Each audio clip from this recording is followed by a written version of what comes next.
Mesdames et messieurs, bonjour et bienvenue dans cette nouvelle édition de votre journal de 15 heures dont tels sont les faits saillants. Les adieux du chef de l'État, de la classe politique et des Djiboutiens à feu Barkhad Gourad Hamadou, ancien Premier ministre. 8 mois de prison pour Ahmed Ahed Tamimi, la jeune icône palestinienne. C'était les sommaires, bienvenue à tous. Mise en terre de feu Barkhad Gourad Hamadou, la République de Djibouti a organisé ce matin une cérémonie funéraire et mortuaire officielle pour la mise en terre de feu Barkhad Gourad Hamadou, ancien Premier ministre, décédé le 18 mars dernier à Paris, où il avait été admis en urgence dans un hôpital de la capitale française. La dépouille du défunt Barkhad est arrivée ce matin vers 10 h à l'aéroport international d'Ambouli. C'est à bord d'un avion de la compagnie aérienne Ethiopian Airways que la dépouille du défunt est arrivée à Djibouti. Elle a été accompagnée depuis Paris par l'ambassadeur Ayed Moussaad Yahya ainsi que des officiels éthiopiens comprenant le ministre des Transports éthiopien Ahmed Shide et le vice-président de la région Afar Hassan Abdelkader qui ont présenté leurs condoléances au président.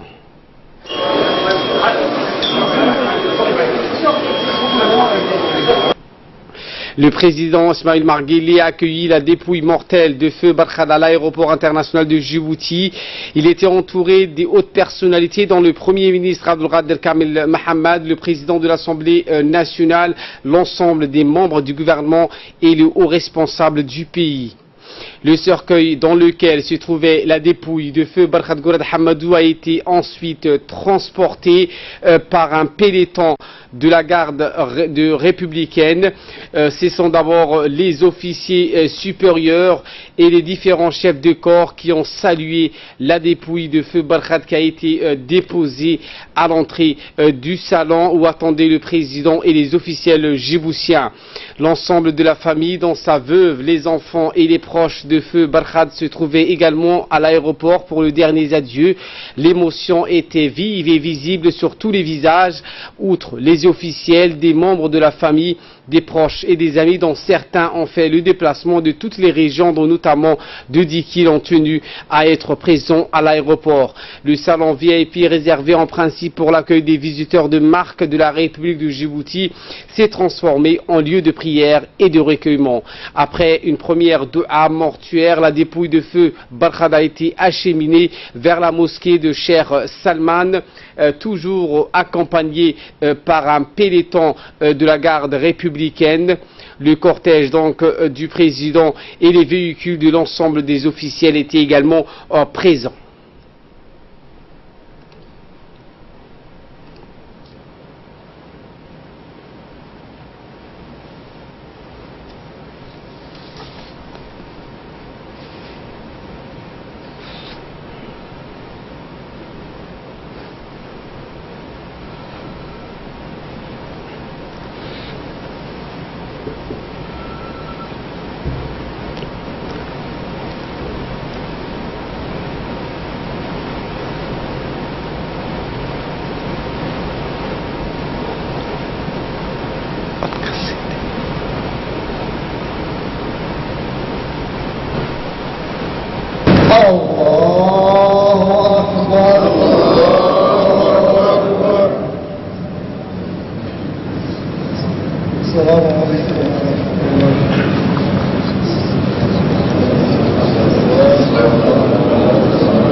ووفقه في سؤال المنكر والنكير رياض الجنة ولا تجعلها حفرة من النيران وثبتنا بقول ثابت في الحياة الدنيا وفي الآخرة.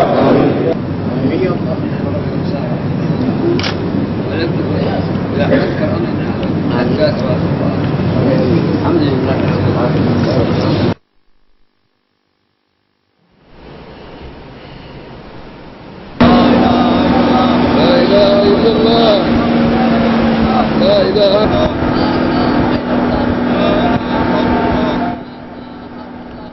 Le chef de l'État donc a tenu à prendre part à la prière funéraire de feu Barkhad Gourad Hamadou à la mosquée Selman située à l'aéroport. Peu après cette prière, le cortège funéraire s'est ébranlé jusqu'au cimetière du PK12 pour la mise en terre du défunt.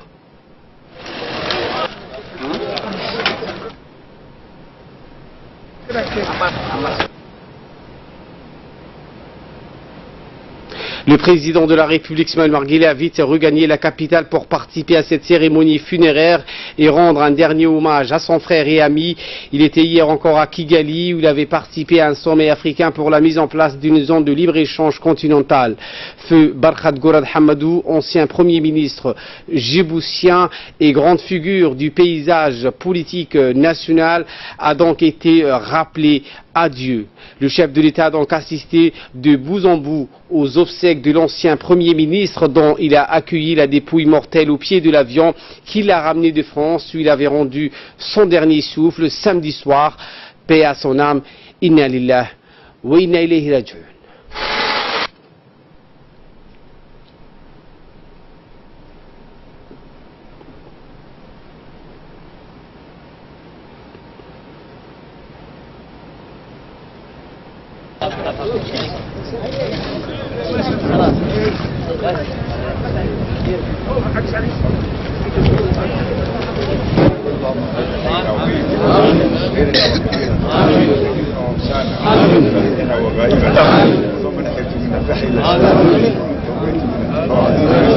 اللهم اغفر له وارحمه اللهم اغفر له وارحمه اللهم اغفر له وارحمه صلى الله على عبدك ورسولك محمد النبي الأمي وعلى آله وصحبه وسلم تسليما. Les condoléances et témoignages de sympathie continuent par ailleurs de parvenir au président de la République et à la famille du défunt. Ainsi, l'ambassadeur des États-Unis, Larry André, a témoigné aux autorités du pays sa profonde sympathie et ses condoléances les plus attristées. Nous avons aussi reçu les messages de condoléances de Ali Sidaï et de l'ambassadeur en poste aux États-Unis, Omar Siad. La direction de Salam African Bank et l'artiste Rory Yarik se trouve actuellement à Berlin, s'associe donc à la douleur de la famille du défunt. Inna lillahi wa inna ilayhi raji'un.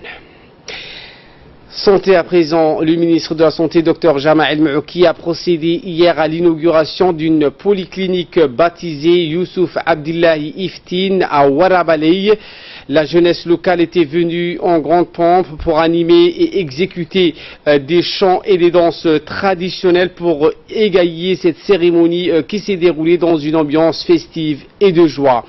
La cérémonie inaugurale s'est déroulée en présence du ministre de l'Éducation nationale et de la formation professionnelle, Moustapha Mohamed Mahmoud, du représentant de la Banque mondiale à Toussek, du directeur général de la CNSS, Hassan Roblé, et de la maire de Djibouti, Fatouma Awad Ousmane, et enfin du président de la commune de Balbala, Wabarinour Eleye.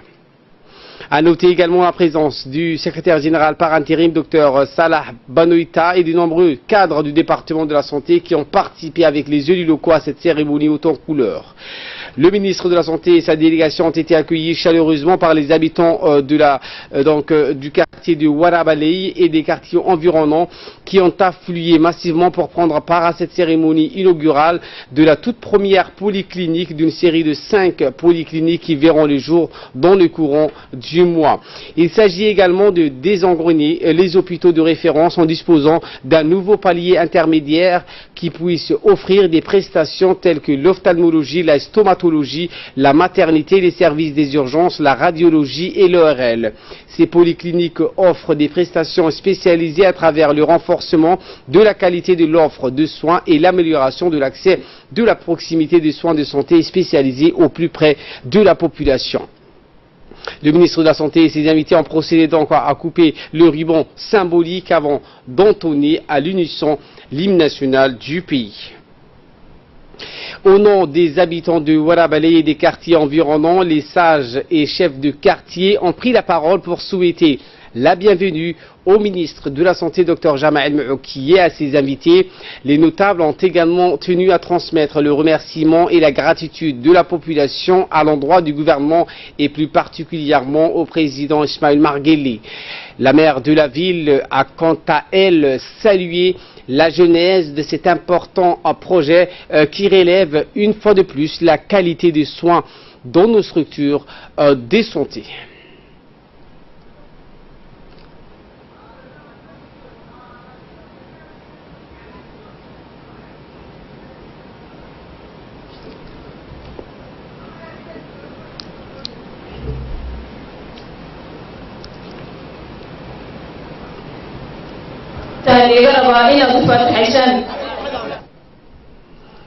Pour sa part, le représentant de la Banque mondiale Atousek a salué les efforts consentis par le gouvernement de Djibouti pour développer et moderniser le système de santé national. Et le directeur général de la CNSS, Hassan Roblé, a déclaré que son département sera toujours disposé à s'engager durablement aux côtés du ministère de la Santé en conjuguant les efforts pour l'amélioration de la qualité d'offre de soins en République de Djibouti. Écoutons ensemble les représentants de ces institutions. Prendre le micro aujourd'hui pour partager avec vous et vraiment féliciter le ministre de la Santé, M. Jama El Maouki. Je le félicite parce que d'habitude nous avons des projets tout faits qui arrivent et nous mettons en œuvre. Nous contribuons au financement et à l'équipement. Je dis juste contribuer parce que c'est sûr que nous ne faisons pas tout, mais nous contribuons à ce financement et à l'équipement de ce centre, juste parce que le ministre a eu une vision, une idée de mettre en place des polycliniques et a été persistant et a convaincu la Banque mondiale pour réallouer les ressources et pour permettre l'équipement de ce centre à un temps record. Et je pense que ça, c'est très rare qu'on voit ça dans le monde du développement. Et pour sa vision et son engagement pour atteindre des résultats concrets pour les populations, je voudrais la remercier. La santé et le bien-être des citoyens s'inscrivent dans les priorités stratégiques du président de la République, son Excellence Ismail Margueli. À cet effet, plusieurs réformes importantes ont été initiées par le ministre de la Santé, à sa tête, Dr Jama El Maouki, pour répondre aux exigences de cette politique volontariste. Aujourd'hui, il est inconcevable de penser centralisation des soins de santé, tarification exorbitante des prestations de soins, exclusion de soins par manque de professionnalisme de santé ou de défaut de plateau technique. L'accès aux soins de santé est tout simplement un droit fondamental. Chers concitoyens, ma présence ici témoigne du partenariat privilégié tissé entre le ministère de la Santé et la Caisse nationale de sécurité sociale.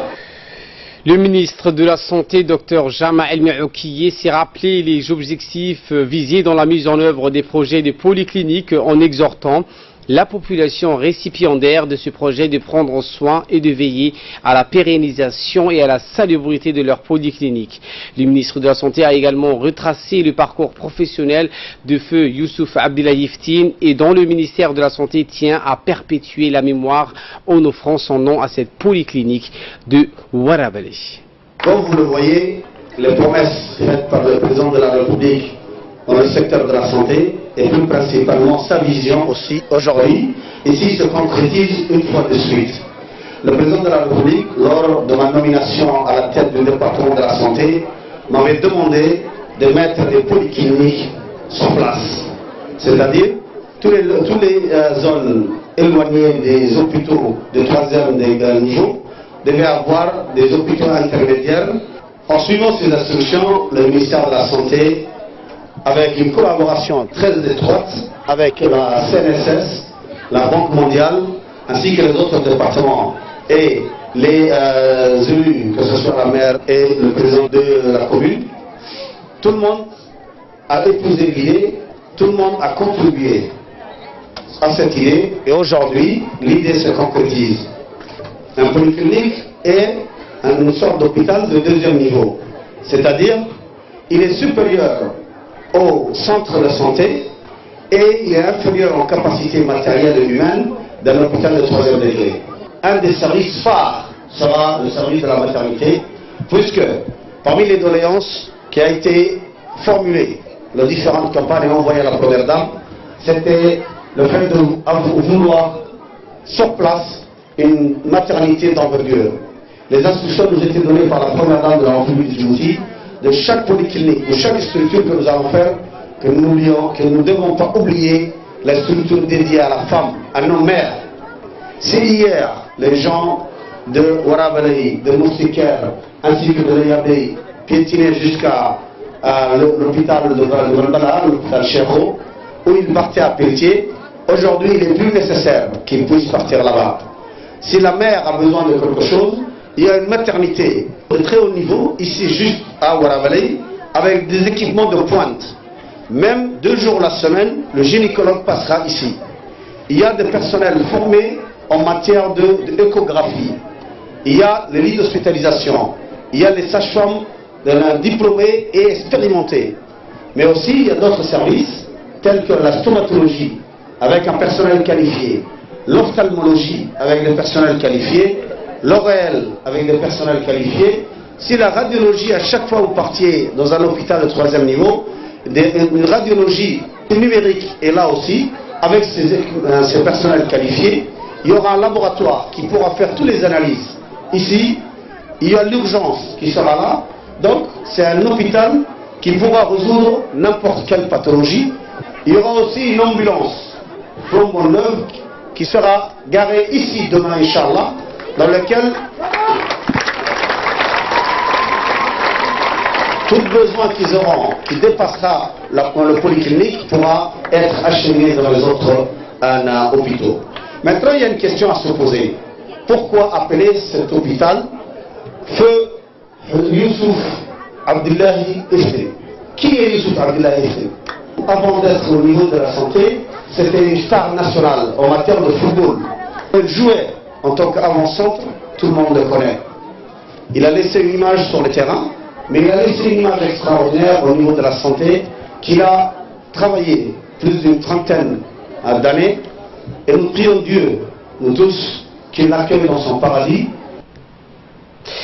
Le ministre de la Santé, Dr Jamal Mouki, et sa délégation ont par la suite effectué une visite guidée de la polyclinique sous la conduite du médecin-chef qui a présenté les différents services de la polyclinique dénommée Iftin. Le ministre de la Santé donc a passé ainsi en revue tous les services qui composent cette polyclinique, en passant par la maternité qui dispose de matériel d'investigation et d'exploration, des équipements technologiques de pointe, de plusieurs lits d'hospitalisation, d'une salle d'accouchement.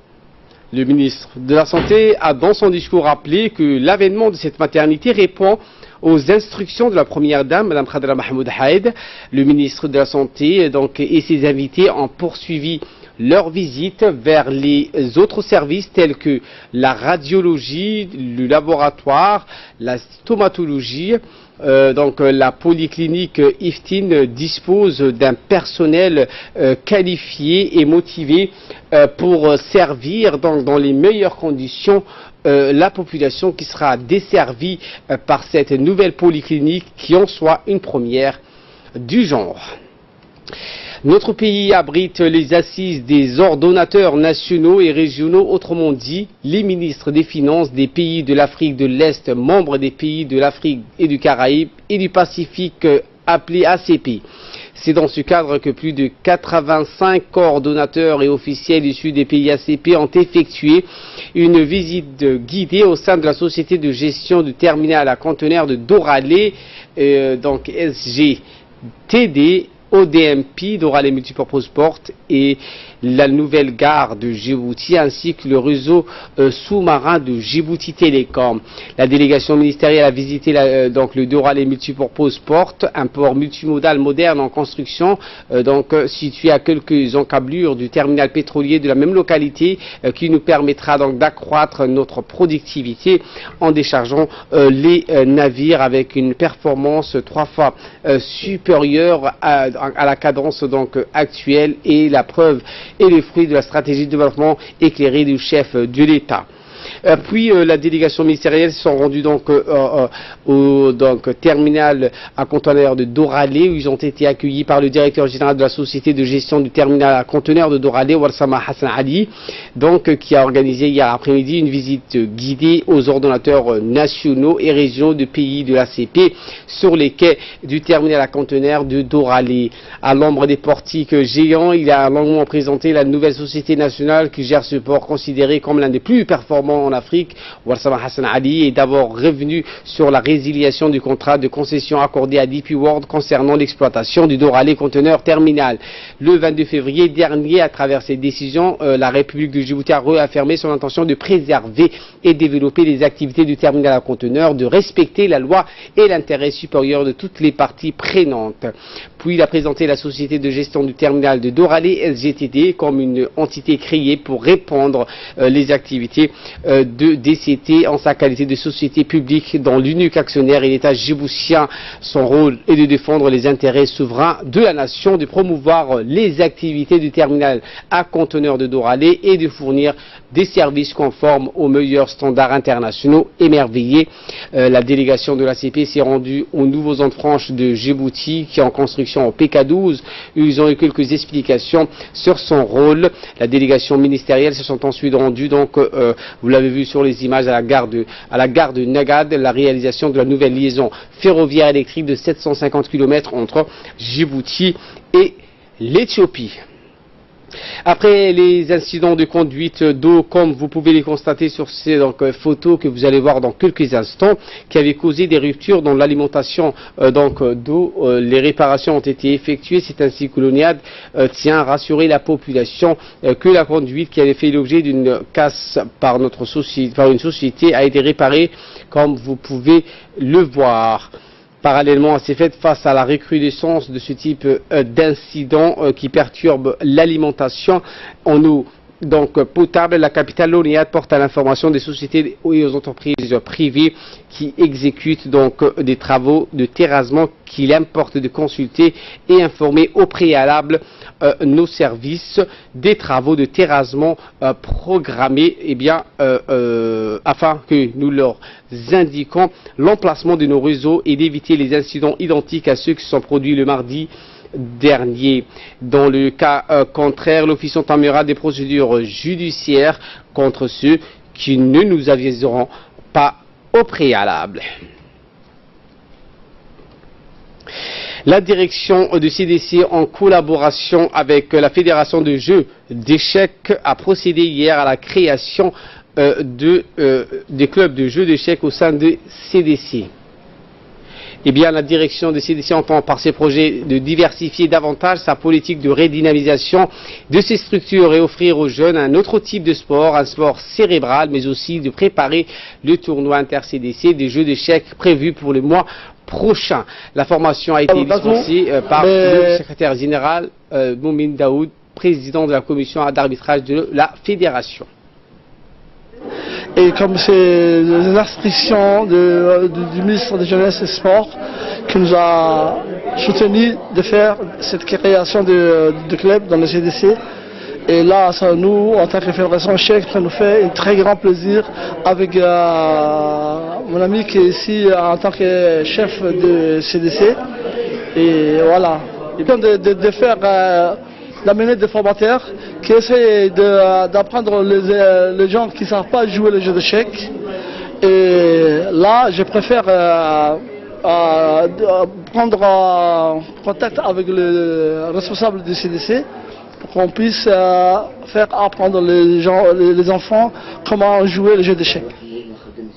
Et de là, nous passons aux nouvelles du monde à travers donc, le monde avec Samatar Saïd. Bonjour Samatar. Bonjour Ali. En France, la garde à vue de l'ancien président Nicolas Sarkozy a pris fin hier soir aux alentours de 19h30, mais les juges se sont immédiatement rendus à l'office anticorruption de la police judiciaire afin de notifier la mise en examen de l'ancien président pour corruption passive, financement illicite de campagne électorale, recel et détournement de fonds publics libyens. Effectivement, Ali, mise en examen dans l'enquête des soupçons de financement libyen de sa campagne électorale en 2007, Nicolas Sarkozy a dénoncé aujourd'hui une calomnie et l'absence de preuves matérielles. L'ex-président français est sur la défensive. Présentant aujourd'hui devant le juge, Nicolas Sarkozy a indiqué qu'il est accusé sans aucune preuve matérielle par les déclarations de Mohamed Kadhafi et de ses proches. L'intermédiaire franco-libanais Ziad Takieddine l'accuse également sans preuve, a-t-il ajouté. Ces derniers avaient souligné que Sarkozy a touché à de multiples reprises de l'argent de l'État libyen. Dans le territoire occupé, un tribunal militaire israélien a condamné à 16 mois de prison dont 8 mois ferme la jeune palestinienne Ahed Tamimi, une mineure de 17 ans, ainsi que sa mère pour avoir bousculé un soldat israélien venu le menacer aux alentours de leur demeure. Effectivement, Ali, la jeune fille âgée simplement de 17 ans avait bousculé et giflé 2 soldats israéliens et dans son village de Nabi Salah en décembre dernier. L'organisation de défense des droits de l'homme Amnesty International a indiqué dans un communiqué que l'incarcération continue de l'activiste palestinien Ahed Tamimi et de sa mère est une tentative flagrante d'intimider ceux qui osent défier l'occupation. La peine en disproportion a vu dans son âge, c'est l'ONG qui écrit en condamnant Ahed à 8 mois de prison. Les autorités israéliennes ont confirmé une fois de plus qu'elles ne tiennent plus aucun compte des droits des enfants palestiniens et n'ont aucune intention de revenir sur leur politique discriminatoire. Merci Samatar Saïd, c'est tout pour ce journal. Merci à vous de nous avoir suivis et très bonne suite de programme sur Télé Djibouti.